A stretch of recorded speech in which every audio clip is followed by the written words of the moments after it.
내가 유토피아가 되는 이여명의 사통 문답 시간입니다. 인간은 크게 성과 몸, 마음, 정신 이 네 가지 요소로 이루어져 있는데요. 네 가지 영역에 대한 모든 궁금증을 포브레인 내면연금술 창안자이신 이여명 박사님께서 네 가지 차원에서 통쾌하게 뚫어주실 겁니다. 인사하면서 시작하도록 하겠습니다. 안녕하세요. 네, 안녕하세요. 반갑습니다. 네, 간단하게 자기소개 부탁드릴게요. 먼저 내면연금술사 이 박사님. 본인이 다 소개해버렸네요. 포브레인 내면연금술사 이 박사입니다. 반갑습니다. 네, 돈키호테 도무님. 네, 안녕하세요. 저는 이상향을 쫓는 돈키호테 도문이라고 합니다. 네, 오늘 질문은요. 복례 토크입니다. 라면은 무조건 나쁜 음식인가요? 저는 40대 가장입니다. 제가 제일 좋아하는 간식 라면에 대해 질문 드릴게요. 쫄깃쫄깃한 면발에 매콤한 라면 국물이면 금방 한 끼 식사가 뚝딱 해결됩니다. 그런데 우리 아내는 라면 좀 그만 먹어라, 먹지 말라고 합니다. 제가 예전에 TV 프로그램 세상에 이런 일이에서 30년째 라면만 먹는 할아버지 방송을 본 적이 있었는데 그분이 건강검진을 해보니 몸의 기능이 다 정상이라고 방송을 했었던 적이 있었거든요. 음식이 몸에 중요하다는 건 저도 압니다. 그런데 라면이나 과자, 가공식품들이 그렇게 몸에 나쁜 걸까요? 그냥 좋아하는 걸 기분 좋게 먹는 게 더 좋지 않을까요, 박사님? 제가 나이 47살 먹고 아내에게 혼이 나고 있습니다. 라면은 무조건 나쁜 음식일까요? 40대 가장 고민 좀 해결해 주세요 라고 고민 남겨주셨습니다. 박사님 어떻게 보세요? 성, 몸, 마음, 정신, 포브레인 행복대학으로 초대합니다. 포브레인 생활 수행으로 행복 박사 되세요. 100세 시대 완전 건강과 행복을 드립니다. 라면들 좋아하세요? 아, 좋아하죠. 네, 엄청 좋아하죠. 대부분 다 라면들 좋아하죠. 그런데 먹을 때는 좋은데 먹고 나면은 좀 불편하잖아요. 그렇죠. 좀 속이 소화가 좀 잘 안 돼요. 좀 더부룩하죠. 네. 이 좋은 음식은 사실은 먹고 나서 속이 편한 게 좋은 음식입니다. 먹을 때만 좋은 거는 좋은 음식이 못 돼요. 그런데 이제 제가 이제 네 분야의 관점에서 이제 대답을 하자면은 일단 두뇌 관점에 있어서는 뭐든지 절대적인 선악은 없다는 생각을 먼저 해야 됩니다.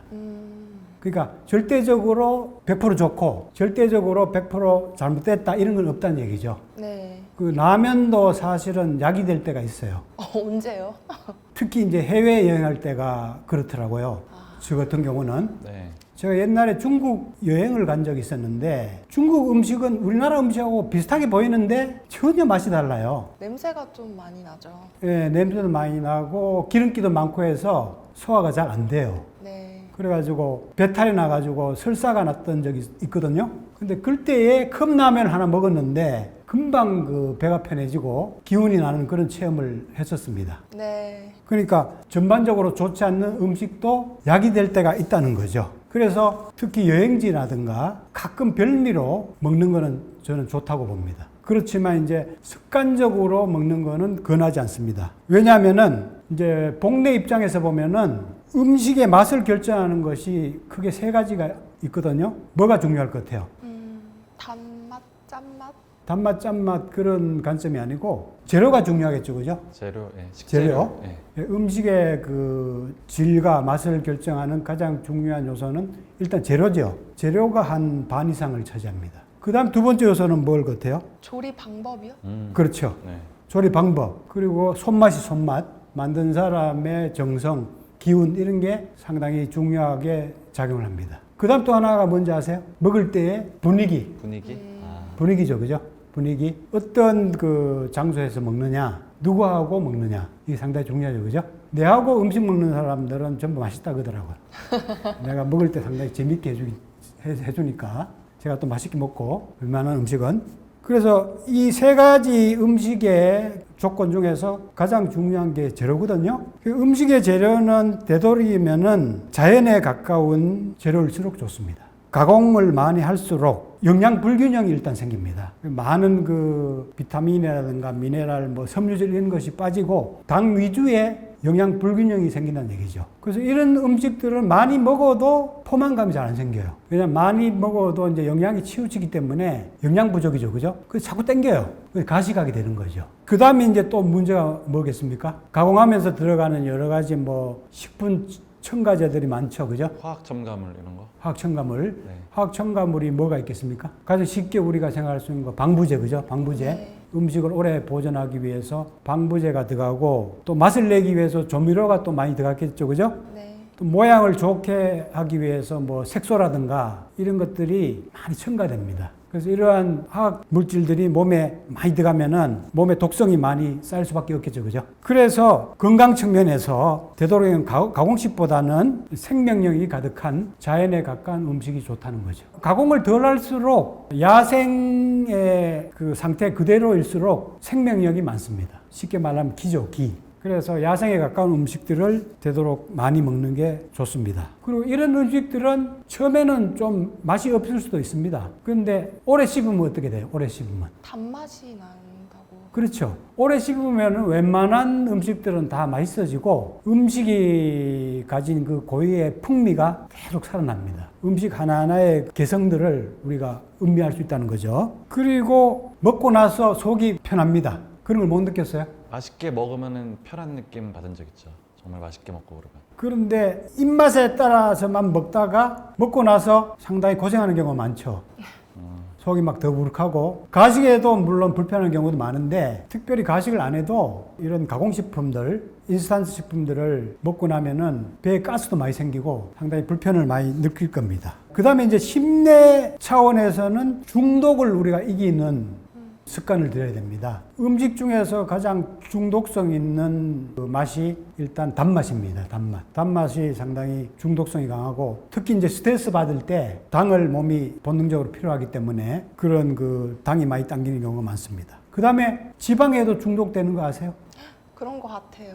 예, 삼겹살 같은 거 기름 많이 나는 고기를 완전히 탐미하는 사람이 상당히 많죠, 그죠? 어떤 사람들은 심지어 고기 없으면은 밥을 못 먹는 사람들까지 제가 TV에서 본 것 같아요. 지방도 당만치 중독성이 있습니다. 그래서 습관적으로 이런 탐닉하는 중독성을 우리가 벗어날 필요가 있어요. 이런 당이나 지방을 먹을 때에 도파민이 분비되거든요. 우리가 마약을 먹을 때 그런 마약성 성분이 몸에 작용을 하게 되니까 중독이 되는 거거든요. 마찬가지로 이런 음식들도 몸에 그 도파민을 유발시켜서 중독성을 유발한다는 거죠. 그래서 이런 중독적인 습관을 벗어나는 이러한 그 노력이 필요하다는 겁니다. 그리고 이제 식습관에서 제가 여분으로 하나 더 말씀드리면은 가장 중요한 게 뭐가 있을 것 같아요? 시간 제때 맞춰 먹기? 아, 제때에 먹는 거? 네. 제때에 먹는 것도 이제 상당히 중요한 습관 중에 하나죠. 근데 이제 가장 중요한 것은 천천히 꼭꼭 씹어 먹는 겁니다.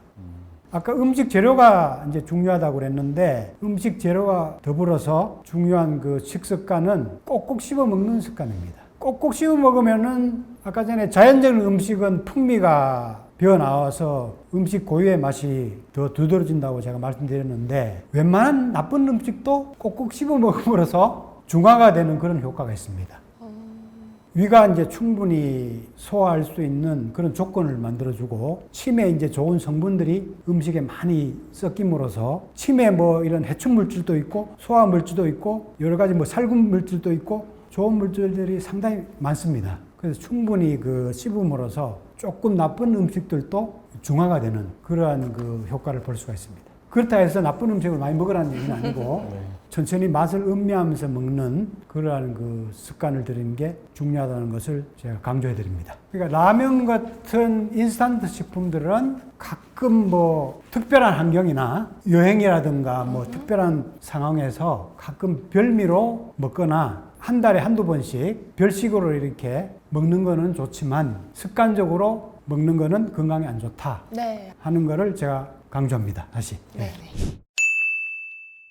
네, 오늘 이여명 박사님께서 우리 40대 가장분의 고민을 시원하게 해결해 주셨는데요. 라면은 무조건 나쁜 음식인가요? 라는 질문에 대해서 박사님께서는 무조건 나쁜 음식은 아니다. 가끔씩 라면을 별미로 즐기는 것은 좋고 다만 너무 중독되지 않도록 조심하는 것이 좋겠다라고 말씀해 주셨습니다. 자, 오늘도 통쾌한 도움을 주신 우리 이여명 박사님 감사드리고요. 네. 네, 오늘 영상에 대해 궁금한 질문 있으신 분들은요. 유튜브 포브레인 포브레인 행복대학에 댓글 남겨주시고요. 타워월드 네이버 메일로도 주저없이 사연 보내주시면 되겠습니다. 자, 그러면 우리 오늘 감사하다는 인사를 드리면서 오늘 영상 마무리하도록 하겠습니다. 여러분 감사합니다. 감사합니다.